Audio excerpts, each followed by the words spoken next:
नमस्कार मित्रांनो, मी स्वाती तोरसेकर एशा पृथ्वीमध्ये तुमचं स्वागत करते. फ्रान्सनी एक स्मार्ट मूव्ह केलेली आहे. ही स्मार्ट चाल काय आहे फ्रान्सची?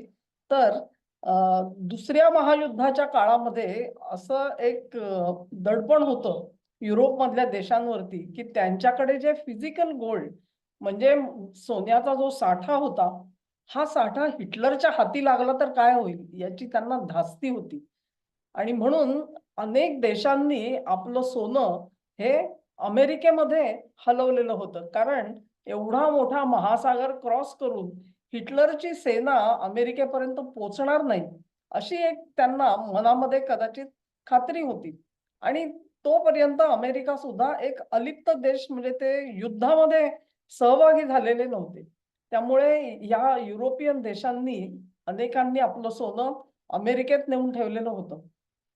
यानंतर म्हणजे पुढच्या काळामध्ये वर्ल्ड वॉर 2 संपलं. त्याच्यानंतर फ्रान्समध्ये द गॉल सत्तेवर होते आणि द गॉल हे अत्यंत एक चाणाक्ष असे सत्ताधारी. अधिक त्यांनी कधीच अमेरिकेच्या आहारी जायचं नाही असा निर्णय घेतलेला होता.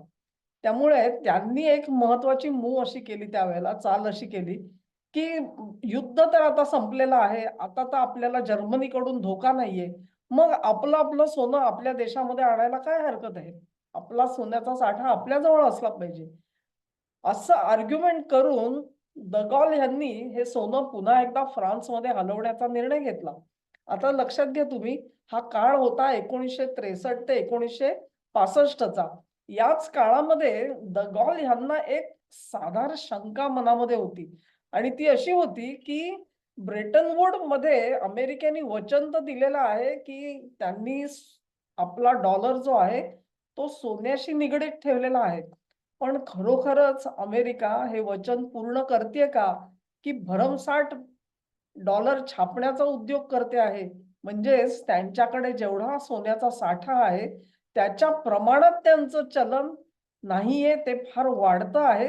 हे त्यांच्या चाणाक्ष नजरेने कदाचित हेरलं असेल आणि मग अशा अमेरिकेमध्ये आपलं सोनं सुरक्षित नाही, असा निष्कर्षही त्यांनी काढला असेल. तेव्हा ब्रेटन वूडचं हे जे त्यांनी दिलेलं जे आश्वासन होतं अमेरिकेचं, हे आश्वासन फार काळ अमेरिका पाळू शकेल असं वाटत नसल्यामुळे त्यांनी एक योजना, त्याला व्हाईट गॉसे म्हणजे फ्रान्स त्याचा मधला फ्रेंच मधला उच्चार काय मला कल्पना नाहीये.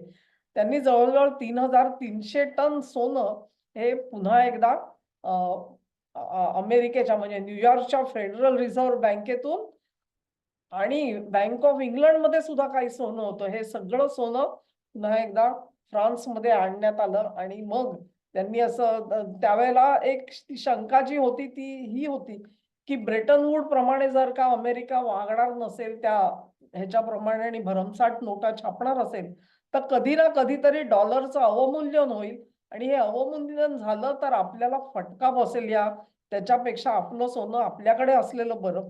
हा विचार करून केलेलं होतं. त्यातलंच काही सोनं जे आहे ते अजूनही अमेरिकेत अजूनपर्यंत पडलेलं होतं. ते असं म्हणतात, की जवळ-जवळ 129 टन सोनं हे फ्रान्सने गेल्या वर्षभरामध्ये अ, आपल्या देशात हलवण्याचा विचार केला. आता त्यांनी आणखी एक जी सर्वात शेवटची जी खेळी खेळली आहे ती अशी आहे, की त्यांनी विचार केला, की हे सगळं सोनं जे आहे ते फिजिकली तिथून इथपर्यंत आणायचं त्याच्यापेक्षा तिथे जे सोनं आहे ते आपण तिथेच विकून टाकू आणि मग तो जो काही पैसा मिळेल त्याच्यातून आपण युरोपात सोनं खरेदी करू. आणि हा त्यांचा निर्णय हा व्यवहार्य ठरला. जवळ-जवळ असं म्हणतात या सगळ्या व्यवहारामध्ये $12 बिलियन त्यांना फायदा झाला. $12 बिलियन म्हणजे 1,200 कोटी एवढा फायदा कमवला फ्रान्सने.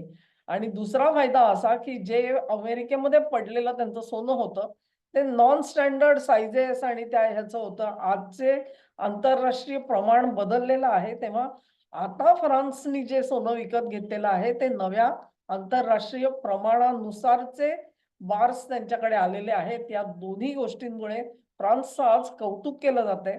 एक तर त्यांनी त्याच्यावरती नफा कमवला आणि ही खूप मोठी गोष्ट आहे. याचं कारण असं, की फ्रान्सची अर्थव्यवस्था ही कर्जबाजारी होऊ शकते. आम्हालाही IMF कडे जावं लागेल असं जे सूचित करत होते लोक. याच्या अगोदर UKनी पण केलं, फ्रान्सनी आणि जर्मनी तिन्ही देश. त्यापैकी फ्रान्सची ही स्मार्ट मूव्ह आहे असं मी समजते. आणि एक प्रकारे फ्रान्सनी आपल्याच सोन्याचं सोनं करून टाकलं. म्हणजे ते जुनं सोनं जे आहे ते विकून त्याच्यावर फायदा कमवला आणि त्या फायद्यामध्ये आता त्यांनी आपल्या सोन्याच्या ठेव्यामध्ये भर घातलेली आहे. Very smart. इंडियन इतरही देश एक नवा कल आपल्याला दिसतोय तो असा की वेगवेगळ्या देशातल्या सेंट्रल बँका असा विचार करत आहेत की आपलं सोनं आपल्याकडे असावं. तुम्ही मध्यंतरी एक स्टेटमेंट ऐकलं असेल इटलीच्या पंतप्रधान मेलोनी, जॉर्जिया मेलोनी यांनी सांगितलेलं होतं इटलीकडे ऑन पेपर तरी किमान 2700 टन ऑड असं सोनं आहे. पण हे सोनं त्यांचं बहुतेक युरोपच्या बँकांमध्ये आहे आणि त्यांनी ताकीद दिलेली होती की इटालीचं सोनं हे इटालीचं सोनं आहे, ते युरोपियन युनियनचं सोनं नाहीये. ही ताकीद जॉर्जिया मेलोनींना द्यावी लागली. ह्याच्यातच तुम्हाला कळेल की युरोपियन युनियन ही कशी वांद्यात आहे ती. तेव्हा एकामागून एका देशांच्या ह्या ज्या डावपेच आहेत, चाली आहेत, ह्या अतिशय मनोरंजक होत जाणार आहेत.